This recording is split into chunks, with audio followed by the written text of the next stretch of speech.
Noche UFC is going down in Las Vegas this weekend, and I'm pumped to see who comes out on top. I've partnered up with DraftKings, and they got an offer that is perfect if you're looking to get closer to the action. Right now, all new customers that bet just $5 will instantly get $250 in bonus bets. Download the DraftKings Sportsbook app. When you sign up, use my promo code SONNEN. DraftKings, the crown is yours. That's $250 in bonus bets instantly after betting just $5.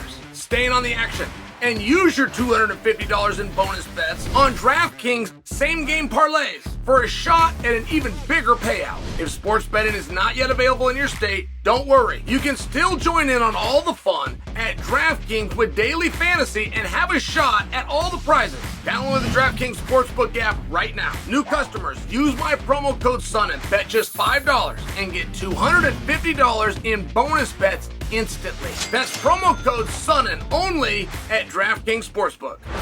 Merab versus O'Malley. You know, the more I look at this, guys, I gotta tell you, there's really nothing here that's clear. Like, it's not obvious that if Merab and O'Malley were to go out and to strike, they would have a striking contest. Let's call it kickboxing. Or let's play the same game and let's hypothetically make it boxing. Are you certain that O'Malley would beat him? Well, what if it was a wrestling match? And now you're just trying to score points. And a wrestling match is very different from a grappling contest. A grappling contest where you're trying to finish. Wrestling based on position and control. They're wildly different. But do you believe that O'Malley would beat him in a wrestling match? Do you believe that O'Malley would beat him in a jiu-jitsu match? Do you believe it's Merab?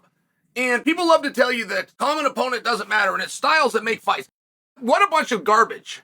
It's shocking to me, actually, that the public has been spoon-fed that and bought it. You have matchmakers that don't have the matches that the public wants, and so now you have to justify. You've got to explain it. I grew up in this, guys. My father was a horseman. Horse breeder, we'd be at the track, we'd be running them all the time, but the bottom line was there was only so many horses, and the track was going to do a whole bunch of races to keep those drunks drinking.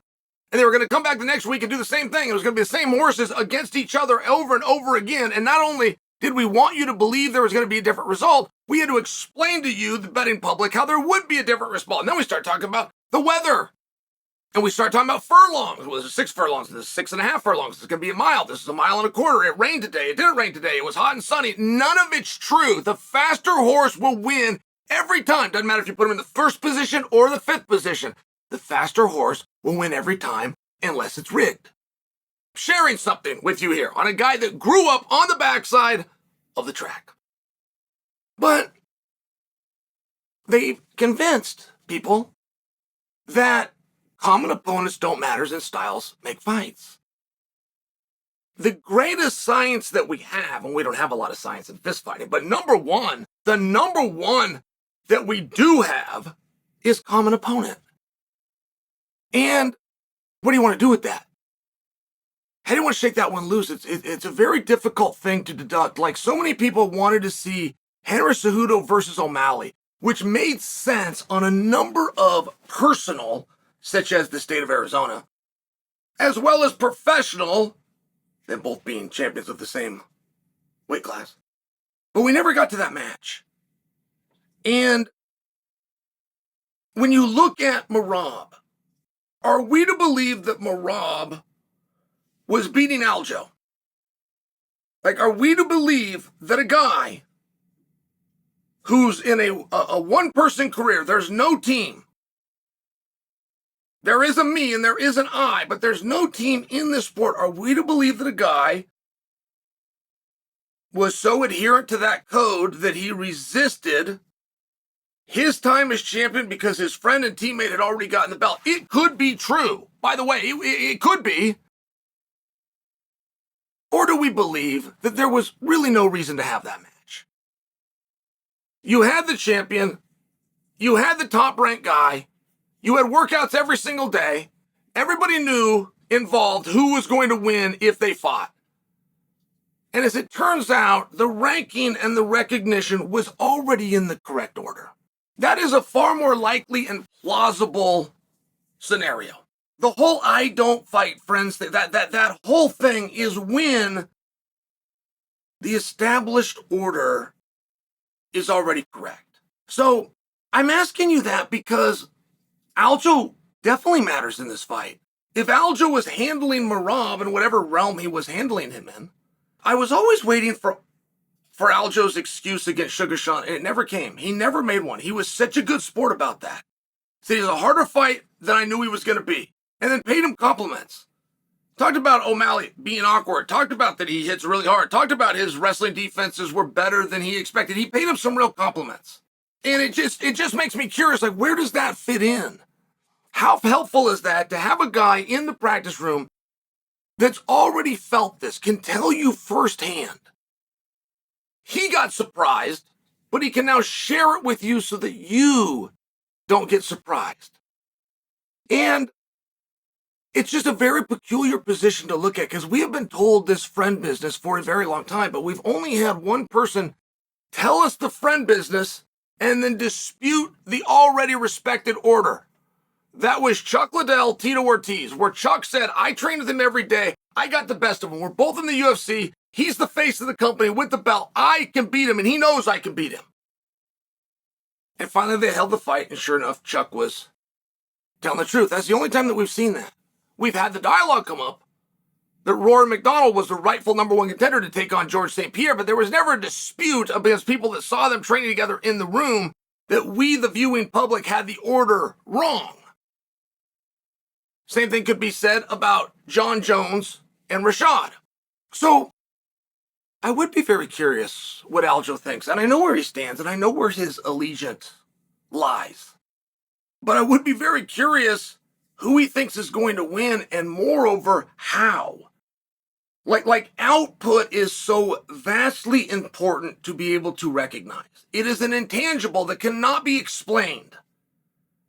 You can't go to the gym and learn it. You can't get somebody to do the John Madden, break down the tape and here's the X's and O's. And if you step this way and you throw this and then you slip outside, you throw the uppercut. It doesn't quite work that way. Like volume and output trumps everything. You got a guy that's good at shooting basketballs and he gets one shot, or you get another guy that's not so good at shooting basketball, but he gets 10 shots to try to get it in. You're going to have a hard time betting against the guy that gets the 10 shots. And it's not to say that that's infallible. He may miss all 10 and the other guy may swing it. It's one of those things, right? It's one of those dimensions. Merab spoke on this 2 weeks ago. Merab said, if I stand up and I box with Sugar Sean, that's how I get knocked out. And Merab had gone to Mexico. He was doing some training. He was working on his hands, working on the stands, working on the basics. Hands up, chin down, closing distance, getting to some attacks. But he also made that comment, if I spend too much time here, I'll get knocked out. But now, that was 2 weeks ago, last night, Merab made a different comment, and he said, if this was just a stand-up fight, I'd still beat him. I can beat O'Malley everywhere. In fact, I can also beat him in the stand-up. And it's a very interesting comment. It's a very interesting observation. Merab's output is a huge intangible, but O'Malley has an ability to control space like nobody else in this sport does. I've never seen anything quite like it. O'Malley versus Chito Vera would be the prime example of controlling space. Like if Chito Vera had just thrown a punch and it landed, it couldn't. It could be the perfect punch. He was too far from Sean's head. He was 2 inches out of range. O'Malley, with the reach advantage, could stand in that same range and be able to touch him all night, which, by the way, is what he did.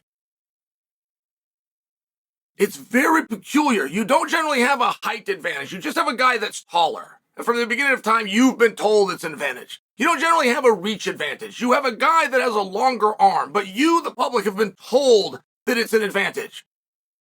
Very, very few times will you see somebody with the reach that knows how to use it. O'Malley happens to be one of those very few times.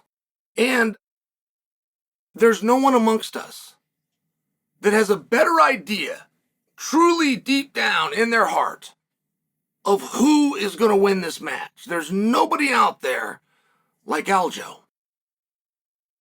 And I would be very curious if Aljo was to speak up and he was to offer us two things. Who does he think's going to win? Moreover, how? If Aljo was to answer those two questions, I tell you, I, for one, would listen.